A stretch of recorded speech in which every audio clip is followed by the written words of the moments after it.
Bienvenue dans Point de rupture, le podcast où l'on analyse les lignes de faille du monde contemporain, là où le silence fait parfois plus de bruit que les discours. Aujourd'hui, une question brûlante. Qui contrôle les services de renseignement? Dans un monde où l'information est une arme, les agences de renseignement jouent un rôle stratégique. Mais qui les surveille? Qui définit leurs limites? Et surtout, la démocratie est-elle compatible avec l'efficacité opérationnelle? Europe, Chine, États-Unis. Trois modèles, trois logiques, trois visions du pouvoir invisible. Accrochez-vous.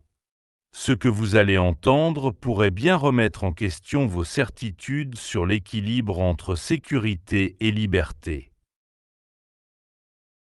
Union européenne. L'Europe, l'illusion du contrôle démocratique.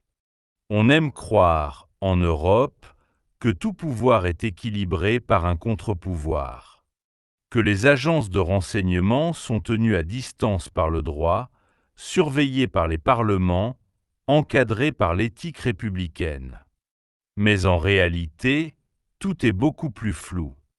Chaque pays a ses propres règles, ses propres institutions, et surtout ses propres angles morts. Prenons la France.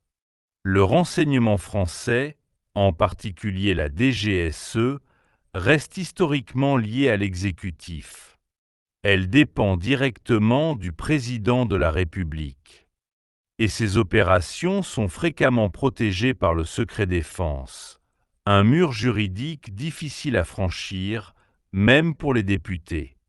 Certes, une délégation parlementaire au renseignement existe. Mais que peut-elle faire, concrètement? Elle ne peut pas enquêter sur des opérations en cours. Elle n'a pas accès à tous les documents classifiés. Et elle dépend, en grande partie, de la bonne volonté des services pour obtenir des réponses. Comme l'a résumé un ancien député, nous avons le droit de poser des questions, mais pas toujours celui d'obtenir des réponses. Ce flou profite aux exécutifs successifs, quelle que soit leur couleur politique. Et la France n'est pas un cas isolé. Allemand, l'Allemagne, une transparence plus poussée, mais lente.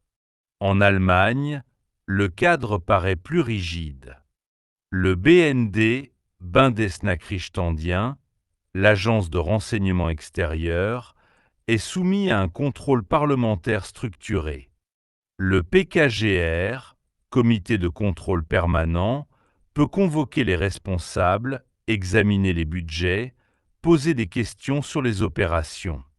Mais ce système, censé garantir la transparence, s'est révélé lent, parfois inefficace. Rappelons l'affaire de 2013, après les révélations d'Edward Snowden. On découvre alors que la BND coopérait activement avec la NSA américaine pour espionner d'autres pays européens. Scandale. Audition publique. Indignation médiatique. Mais au final, aucune sanction majeure. Aucune réforme de fond. Le système allemand a voulu s'inspirer de la rigueur américaine. Mais il a, parfois, aussi hérité de ses lenteurs bureaucratiques et de sa politisation. Chinois la Chine, l'État profond au service du parti, et maintenant, changement de décor. La Chine ne fait même pas semblant. Pas de commission parlementaire. Pas de presse d'investigation. Pas de compte à rendre au public. Les agences comme le ministère de la Sécurité d'État, MSS, opèrent dans l'ombre, sous l'autorité directe du Parti communiste chinois. Elles ne sont pas seulement au service de la sécurité nationale. Elles sont aussi les gardiennes de l'idéologie, les exécutants de la censure, les architectes de la surveillance sociale. Avec l'appui de technologies avancées, le MSS a intégré la reconnaissance faciale dans tous les lieux publics, la reconnaissance vocale dans les téléphones, des algorithmes prédictifs dans le système de crédit social, et l'IA dans des campagnes massives de cyberespionnage industriel. Prenons l'exemple du programme Skynet.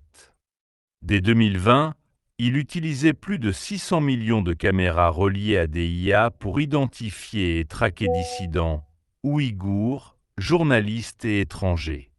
En Chine, personne ne demande. Est-ce légal? Est-ce légitime? Avons-nous des comptes à rendre? La seule légitimité, c'est la volonté du parti. Et ce modèle, aussi inquiétant soit-il, fonctionne en termes d'efficacité et de rapidité. Efficacité ou liberté? Le dilemme universel. Le contraste est brutal. Aux États-Unis, le renseignement est paralysé par l'hypertransparence, les controverses politiques et la peur des médias. En Europe, il est freiné par des labyrinthes institutionnels, des lois floues, des silences organisés. En Chine, il est libéré de tout contrôle, mais au prix de la liberté, de la vie privée et parfois de la vérité. Alors, faut-il choisir entre démocratie et efficacité?